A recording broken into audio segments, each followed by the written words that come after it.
ప్రణాళిక వేసుకోవాలి పనులకి. ఉద్యోగులు నా పిల్లలుగా భావించి చెబుతున్నా, ప్రణాళికాబద్ధమైన జీవితం పుష్పక విమానం లాంటిది.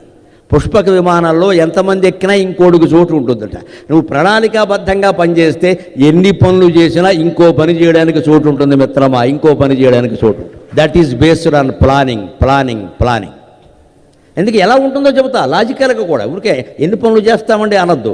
ఒక ప్రణాళిక మనకు ఉందండి. ఉదయం 5:30కి లేచాం, స్నానం చేసాం, ఏదో 8:30కి టిఫిన్ చేసి కూర్చున్నాం, అప్పటి నుంచి సాయంత్రం వరకు కష్టపడుతున్నాం, బాగానే ఉంది. దానికి ఒక ప్రణాళిక ఉందనుకోండి వేసుకుని. ఏదైనా అనుకోకుండా కొత్త పని వస్తే అది తప్పనిసరి అయితే ఏం చేస్తాం, ఈవేళ రోజు చేసే పనుల్లో ఏది అంత అన్ఇంపార్టెంటో దాన్ని పక్కన పెడతాం, అముఖ్యం. ఈ ముఖ్యమైన పని అక్కడ జోడిస్తాం. ఈ గంట సేపట్లో ఈ పని చేద్దాం, ఈ గంట సేపట్లో. నాకు ఖచ్చితంగా నేను మొహమాటం లేకుండా చెబుతున్నాను, నాకు ఉదయం 5:30 నుంచి రాత్రి 10:30 వరకు every half an hour is divided and decided. ప్రతిదీ డివైడ్ అయింది, డిసైడ్ అయింది. ఏ అరగంటలో ఏం చేయాలో అదే చేస్తాం. ఇప్పుడు 5:20 అయింది. ఖచ్చితంగా మా ఇంట్లో నేనుంటే ఆవిడ నేను కూర్చొని ఫిల్టర్ కాఫీ తాగుతూ కబుర్లు చెప్పుకుంటాం ఖచ్చితంగా 5 to 5:30. ఏం మొహమాటం లేదు అందులో. 5 to 5:30 మా ఇంటికి వచ్చి పరిశీలన చేసుకోండి. ఖచ్చితంగా అరగంట ఆవిడది అది. కాఫీ తాగుతాం, కబుర్లు చెప్పుకుంటాం, ఏవో చిన్ననాటి ముచ్చట్లనే చెబుతాం సరదాగా. నేను అంతకంటే ఆనందంగా వింటూ ఉంటాం, అంతే లెక్క. అయిపోయింది, సంతోషం గడిచిపోయింది కదా.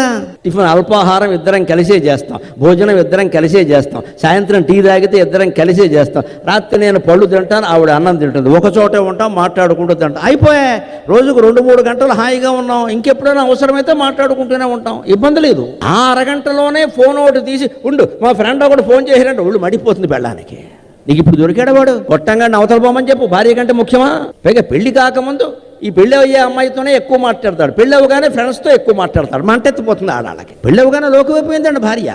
2 ఏళ్ళు కాగానే చాలు ఫ్రెండ్స్ ఫ్రెండ్స్ ఫ్రెండ్స్. భార్య ఏమైంది?